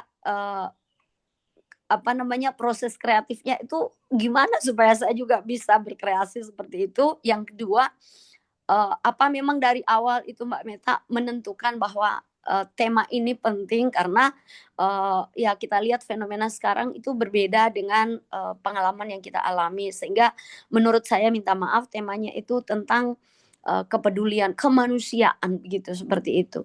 Makasih Mbak. Oke, silahkan Bu Meta.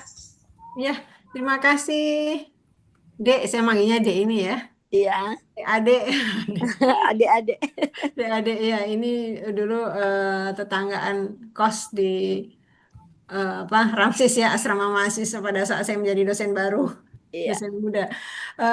Iya, jadi proses kreatifnya itu tadi saya sudah sempat sampaikan di awal bahwa saya mengikuti book writing camp. Jadi terima kasih kepada Cinta Langit melalui book writing camp. Karena di situ dipaksa menulis. Jadi seperti saya katakan, saya sebenarnya punya 2 draft lainnya, tetapi sudah bertahun-tahun tidak berlanjut. Tapi ketika mengikuti book writing camp itu, kita dipaksa untuk menulis dalam 1 hari 4 halaman.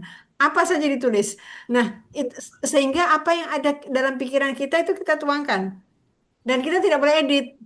Nah, nanti pada saat tulisan sudah selesai, baru kita bisa baca lagi satu, oh iya ini tidak bagus, ini mau diganti dan sebagainya. Dan ternyata itu efektif.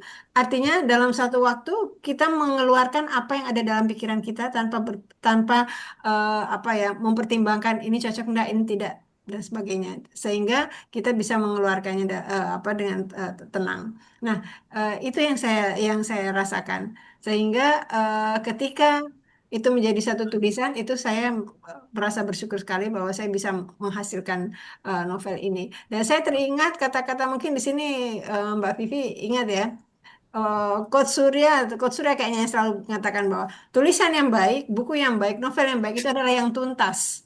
Ya. Jadi ketika itu dalam bentuk draft itu tidak akan ada orang yang mau baca apa sih draft ini. Tapi ketika tuntas dalam bentuk naskah, kemudian terutama ketika terbit itu adalah dikatakan bahwa kita sudah sukses.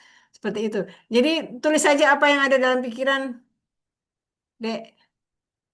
Nanti insya Allah bisa bisa mengalir dengan sendirinya. Nanti kalau ada yang tidak pas, tidak apa kan nanti bisa diedit. Yang penting bisa selesaikan dulu. Seperti Iya. itu. Iya. Itu saja yang saran saya. Ya, makasih Selalu Mbak, ada. makasih. Semoga bisa terwujud. Oh, Ya. jadi ada media yang perlu ya. Iya, makasih Mbak. Terima kasih. Oke, terima kasih Bu Nur Sadah ya. Semoga bisa mengikuti jejak Bu Meta juga.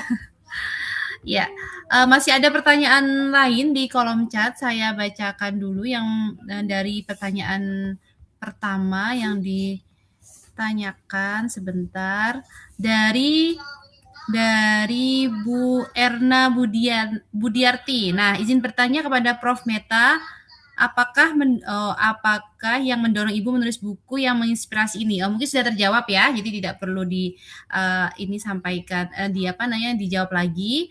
Kemudian karena sudah banyak tadi ya menanyakan itu. Kemudian pertanyaan kedua, Pak Ahmad Ramli. Selamat Bu Meta atas launching buku debutnya sebagai novelis. Bukunya masih sementara saya baca. Ada sesuatu yang ingin saya tanya setelah memulai membaca buku yang berjudul Senja di Tepian Waktu yang bercerita tentang pengalaman tokoh Meira saat perantau di negeri orang untuk menuntut ilmu di Jerman. Yang ingin saya tanyakan, seringkali kita mengejar kesuksesan demi membahagiakan keluarga, tetapi tanpa sadar justru kehilangan waktu bersama mereka. Nah, menurut Ibu, kapan sebenarnya kita bisa mengatakan bahwa kita telah berhasil menjadi seorang anak atau anggota keluarga? Wah, ini reflektif nih Bu ya. Silahkan Bu Meta. Ya, terima kasih. Aduh, pertanyaannya susah ini, Pak. Butuh waktu berminggu-minggu ini saya untuk memikirkan jawabannya. Sebenarnya kalau ditanya apa yang membuat kita merasa bahwa kita selesai, bagaimana kesan atau bagaimana tanggapan atau respon dari keluarga tersebut? Apakah mereka kemudian lebih dekat dengan kita, lebih akrab dengan kita? Ketika seperti itu terjadi, berarti memang kita sudah melakukan yang terbaik membuat mereka bahagia. Kan kalau misalnya dengan keluarga kan tidak mungkin kelihatan pura-pura bahagia tetapi tidak ya. Jadi kita bisa melihat bagaimana komunikasi, bagaimana keseharian dengan kita sehingga kita bisa merasakan bahwa saya sudah membuat mereka bahagia. Seperti itu. Karena kebahagiaan kan tidak dengan materi tetapi lebih dengan perhatian ya. Ketika kita memberikan perhatian yang berlebih sesuai dengan apa yang mereka butuhkan itu tentunya kita bisa merasakan oh iya mereka sudah bahagia dengan perhatian kita dengan apa yang kita berikan. Saya kira gitu saja Pak. Oke, baik. Menuju pertanyaan berikutnya. Sebentar, tunggu. Sudah ada beberapa, jadi makin banyak penasaran ya. Jadi semakin seiringnya waktu acara ini, makin banyak orang yang ingin menanyakan. Jadi sebentar, ada Bu Sudaryanti. Oke, mohon izin bertanya, buku ini merupakan kisah pribadi Ibu sendiri yang digambarkan dengan seorang tokoh Meira. Dengan menggambarkan kisah pribadi, bagaimana perasaan Ibu? Apa sempat ada terselip rasa malu atau malahan rasa bangga, terharu atau rasa campur aduk yang lain? Nah, sepertinya akan menjawab banyak pertanyaan-pertanyaan penulis nih. Ya, silakan Bu Meta. Ya, terima kasih Bu Sudaryanti. Untuk rasa malu tidak ada ya rasa malu karena memang yang saya sampaikan adalah sesuatu yang menurut saya ya adalah sesuatu yang bisa menjadi inspirasi bagi orang lain. Oh iya ya bisa terjadi seperti ini. Oh kira-kira saya bisa akan melakukan seperti ini. Sehingga saya lebih mungkin karena saya pendidik ya, guru dosen ya. Jadi saya berpikir bahwa apa yang saya lakukan mudah-mudahan apa yang saya tulis mudah-mudahan itu bisa memberi manfaat bagi orang yang membacanya. Apakah itu kisah nyata ataukah itu fiksi, tetap saja memberi manfaat. Jadi saya menghilangkan rasa, aduh nanti kok ketahuan saya begini, ketahuan saya menghilangkan rasa itu. Saya lebih memikirkan bahwa apa yang saya tulis, apa yang saya sampaikan ini akan memberi manfaat bagi orang yang membacanya. Begitu saja, Bu. Oke, baik. Terima kasih Bu Meta atas jawabannya. Lanjut ke pertanyaan berikutnya. Jika tadi yang menanyakan di dalam kolom chat ingin raise hand atau ingin menanggapi, boleh ya, silakan bisa raise hand. Nah, saya bacakan lagi pertanyaan berikutnya dari Bu Asti. Bu Meta, novel ini diselesaikan berapa lama mengingat Ibu masih aktif bekerja? Begitu. Iya. Silakan. Makasih ini pertanyaan saya suka sekali. Karena apa? Karena tadi saya katakan bahwa saya mengikuti book writing camp ya, Mbak Vivi juga pasti ikut itu ya. Book writing camp itu memberi waktu kepada kami 1 bulan untuk menyelesaikan naskah. Eh, empat pekan ya, Mbak ya. 1 bulan. Dan itu harus selesai. Kemudian nantinya ada proses revisi, proses dan lain-lain itu nanti apa namanya belakangan. Tetapi naskah itu harus selesai 1 bulan. Dan itu kalau misalnya ditanyakan berapa lama itu selesai 1 bulan. Tetapi karena ada proses lain editing dan sebagainya ketika masuk ke penerbit itu jadinya agak lama. Saya menyelesaikan naskah itu kalau tidak salah bulan Mei. Jadi mulai Februari sampai Mei kalau tidak salah. Kemudian terbitnya bulan November. Tetapi ketika bulan Mei itu sudah dikirimkan ke penerbit. Jadi prosesnya yang di penerbit memang agak lama karena banyak tahapannya. Tapi itu Mbak, jadi yang menanyakan tadi siapa? Oh, Dek mungkin ya, Bu Bu As. Asti, Bu Asti. Ya, jadi prosesnya itu mulai dari awal bahwa kita harus tentukan bahwa kita mau menyelesaikan ini. Mau menyelesaikan ini, mungkin kalau misalnya tidak ikut camp tidak apa-apa, bisa membuat waktu sendiri, mengatur waktu sendiri. Tetapi ya tadi saya sampaikan bahwa 2 bulan itu biasa selesai, kemudian proses penerbitannya sampai bulan November. Begitu, Mbak. Oke, baik. Nah, sebelum saya bacakan lagi chat, karena pertanyaannya sudah selesai nih, sebelum ada pertanyaan lagi. Nah, saya ingin mengabarkan bahwa nanti akan ada 5 door prize ternyata ya. 5 door prize untuk pertanyaan yang terpilih. Nah, jika ingin ada yang mau ditanyakan, bisa raise hand ataupun bisa menulis di kolom chat ya pertanyaannya. Sembari saya bacakan ucapan-ucapan dari para pengurus komunitas alumni Book Writing Camp, yaitu Pak Fahrul, karena Pak Fahrul sebenarnya ingin menyambut hari ini tapi sedang berhalangan, sedang perjalanan, maka beliau menulis di kolom chat, selamat Bu Meta atas novel barunya. Saya menyimak video pembukaannya kok rasanya nyesek ya. Terus ketawa beliaunya setelah mendengar pengantar tadi kok semakin. Nah, meski belum membacanya secara utuh, tapi sepertinya sangat relate bagi yang sudah memasuki masa usia senja. Sekali lagi sukses Bu, insya Allah kisah inspiratif ini bisa memberikan pembelajaran buat kita semua. Amin ya robbal alamin. Kemudian ada Kak Desti, salah satu pengurus juga. Selamat Bu Meta atas launching novel terbarunya. Setelah saya mendengarkan seluruh pengantar, jadi bisa menyimpulkan bahwa ini adalah kisah yang sangat menyentuh, inspiratif, dan syarat makna. Banyak pesan terselip di dalamnya. Sukses dan dilancarkan untuk menerbangkan karyanya ya Bu, seperti itu. Terima kasih. Nah, oke, apakah masih ada pertanyaan lagi? Ada yang raise hand itu. Oh, sudah ada yang raise hand ya, sebentar. Oke, ada Bu Asti ingin menanggapi sepertinya ya. Silahkan Bu Asti ya. Iya, baik. Terima kasih, Pak Vivi. Untuk Bu Meta, tadi sempat saya dengar bahwa sebelumnya memang punya stok ya draft cerita kelihatannya. Nah, apakah novel ini tadinya berawal dari draft itu atau memang ini baru, justru di luar dari yang draft yang sudah Ibu punya? Itu aja, Ibu. Terima kasih. Iya, saya langsung jawab ya, Kak Vivi ya. Langsung saja. Ya, terima kasih Bu Asti. Ya, tadi saya katakan bahwa saya punya 2 draft yang bertahun-tahun mangkrak. Tapi ketika saya mendaftarkan untuk Tinta Langit, itu yang terpikir, yang terlintas itu bukan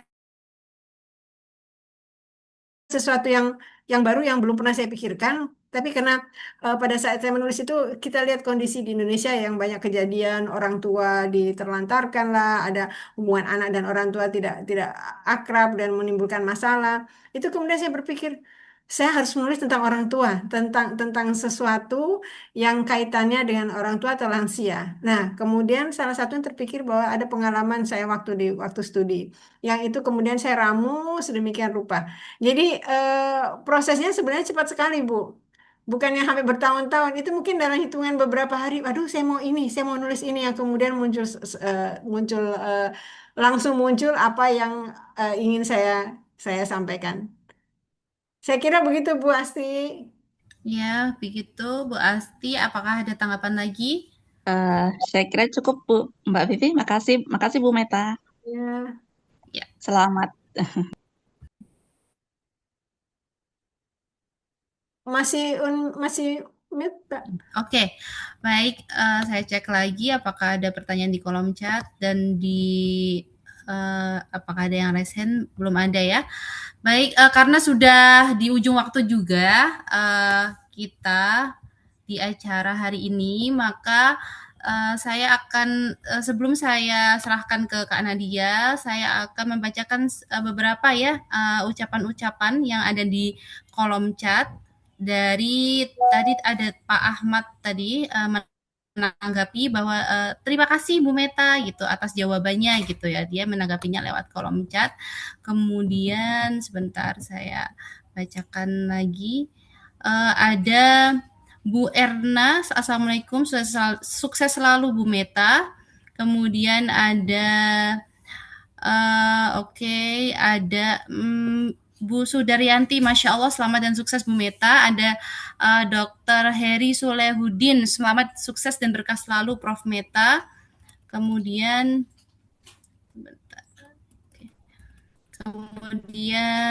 ada Dr. Erna sudah, Bu Meli, selamat ya Bu Meta, sukses buat novelnya. Kemudian Pak Ardo Sabir, congratulations to Prof. Meta dan also Prof. Abu for launching your book. I'm ready read it, very inspiring again, congrats, wassalam Prof. Dr. Ardo Sabir.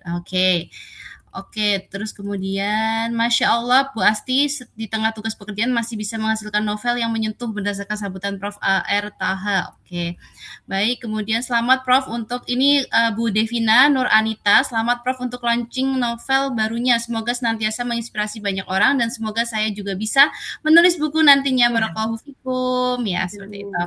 Kemudian ada Pak Fahru tadi sudah hampir selesai. Bu Istihoma Anuha, maaf novelnya berhasil bikin saya berpikir di posisi ibu saya. Kadang lama nggak berkabar sampai nangis. Padahal cuma pingin disapa karena saya ada di Tasik, ibu ada di Semarang. Terima kasih ibu. Ada yang seperti itu ya, Masya Allah ya.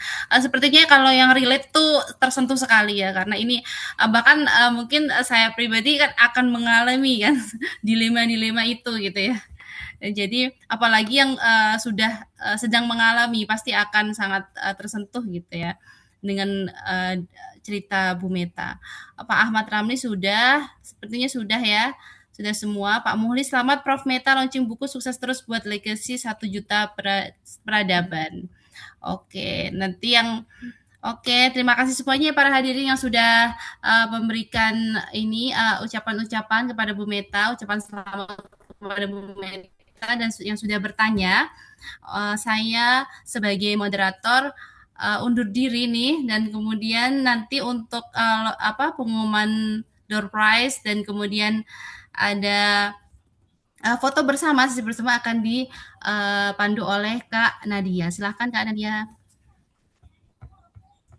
Permisi. Iya. Boleh minta satu komentar dari kakak beliau, karena kebetulan kakak beliau ada juga di sini. Barangkali mungkin minta komentar sedikit, boleh ya? Boleh. Sebelum Kak Nadia ini, ya silakan. Ya ampun, ini Ibu Yuyun, teman kecilku zaman kecil. Ya, komentar pendek saja. Memang setahu saya, adik saya itu dari kecil senang menulis. Dan memang kami dari kecil memang sudah terpapar dengan banyak bacaan. Kami langganan banyak ya, zaman dulu ya, Met ya. Mulai dari dulu itu Bobo, Kuncung Gadis, segala macam sampai Kartini dan Meta sudah mulai menulis. Pernah kok menulis, nggak tahu di majalah mana, lupa saya. Nah, kalau saya kan tidak. Saya pernah tanya, saya tuh ingat sekali. Di buku pertamanya, di salah satu babnya itu tentang kakaknya. Saya ngomel, kok saya kayak gitu, kok saya ditulis kayak gitu, kok kamu ingat, emang saya kayak begitu, saya bilang gitu ya. Kamu gimana ingatnya nih semua sih, kok bisa sih, apa ada diary, dulu kan kita zamannya diary gitu ya Yun ya. Ternyata tidak, Meta bilang begini, semua ada di kepala saya. Itu saya bilang, luar biasa tuh, jadi semua sudah ada di sini, tinggal kapan perlu dicurahkan, dikeluarkan, akan keluar dengan sendirinya. Itu saja. Ya, selamat ya adikku ya Yuyun. Terima kasih ya Yun, luar biasa kamu juga Yun. Makasih semuanya. Terima kasih. Ya, terima kasih Kak Hera ya. Oke, ada satu sesi yang terlewat yang justru yang paling penting ya pada hari ini ya untuk sesi book launch. Baik Bapak Ibu sekalian, sekarang mari kita lanjutkan ke sesi book launch sebelum saya tutup ya. Izinkan saya membacakan satu potongan kalimat dari buku ini yang begitu dalam juga maknanya. Orang-orang tua sangat membutuhkan perhatian dan kasih sayang tulus, terutama anak-anaknya yang sudah saya sebutkan tadi ya. Jadi acara hari ini yang untuk Bapak Ibu sekalian, sungguh sesi book launch pagi menjelang siang terasa begitu hangat dan penuh makna. Terima kasih untuk Bu Meta Mahendra Data atas karya luar biasa. Baik, silahkan Bu Meta untuk memberikan 1-2 kalimat untuk meresmikan buku Bu Meta, silahkan. Ya, terima kasih Mbak. Baik, Bismillahirrahmanirrahim. Dengan kegiatan ini, saya menyatakan secara resmi bahwa buku saya diluncurkan. Dan saya berharap bahwa isi dari buku ini memberi manfaat yang besar bagi para pembaca dan tidak hanya berhenti dengan membaca, tetapi tetap bisa diterapkan dalam kehidupan sehari-hari ketika itu ada yang baik. Saya kira begitu, Pak. Terima kasih. Assalamualaikum warahmatullahi wabarakatuh. Oke. Baik, selamat Bu Meta, resmi sudah buku Senja di Tepian Waktu diluncurkan hari ini. Untuk Bapak Ibu yang tidak sabar ingin memiliki buku ini, mohon perhatiannya sebentar. Informasi pembelian buku akan saya tulis juga ya di kolom chat nanti sembari Kak Nadia juga menyampaikan, nanti saya akan tulis informasi tentang pembelian buku dan juga siapa-siapa yang mendapatkan door prize ya. Nanti bisa saya sertakan di chat. Jadi ini ya dibaca chat-chat dari saya setelah ini ya. Baik, alhamdulillah sudah selesai. Saya tutup. Sebelumnya izinkan saya mengajak kita semua meruntuhkan sejenak satu hikmah dari Senja di Tepian Waktu. Buku ini mengingatkan kita bahwa kasih sayang sejati tidak mengenal jarak maupun waktu, baik dari anak kepada orang tua kepada anak, maupun sesama manusia yang saling merawat di tengah keterbatasan. Semoga kita semua diingatkan untuk terus merawat kasih sayang itu kepada orang tua, keluarga, dan sesama di sekitar kita. Selagi masih ada waktu, karena senja selalu datang.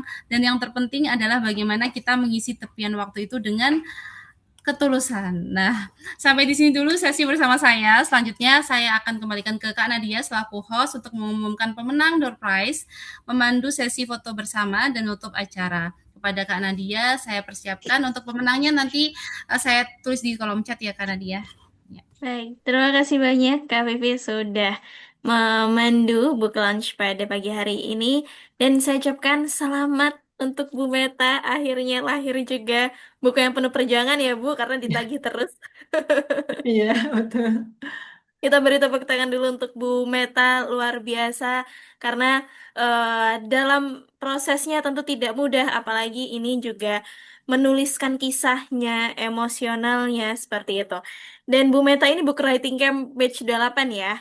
Kalau 28. iya betul, selamat kepada Bu Meta dan semoga lahir juga penulis-penulis lain, mohon doanya Bu Meta dan Bapak Ibu semua karena insya Allah akan ada book writing camp 31 lagi di bulan ini. Jadi harapannya banyak yang seperti Bu Meta, luar biasa. Dan untuk pemenangnya sudah ada di kolom chat ya. Sudah ada di kolom chat. Oke, baik kalau begitu mari kita berfoto bersama. Silahkan untuk open cam semuanya. Dan karena hari ini kita merayakan launching bukunya Bu Meta nih, gayanya seperti apa nih Bu Meta? Tuh, gimana ya? Yang gini saja deh. Kita bentuk Aja deh. love bersama-sama. Ya. Oke, kita bentuk love. Wah, oke, saya tunggu yang mau open cam. Oke, di saya ada 2 slide. Oke, Pak Mukhlis masih cari spot ini. Oke, ada 2 slide ya. Saya hitung mundur. 3, 2, 1. Yang kedua, 3, 2, 1. Oke, luar biasa. Sekali lagi terima kasih banyak Bapak Ibu semua yang sudah hadir di launching buku pada pagi hari ini. Bu Meta, selamat. Semoga bukunya ini Terima karena kasih. jadi legacy ya. Entah didiskusikan setelah di sini, kemudian jadi di forum-forum akademiknya bersama Prof dan lain Ya, ya, sebagainya. insya Allah. Alhamdulillahirrahmanirrahim. Kita akhiri dulu sesi pada siang hari ini. Terima kasih Bapak Ibu semua.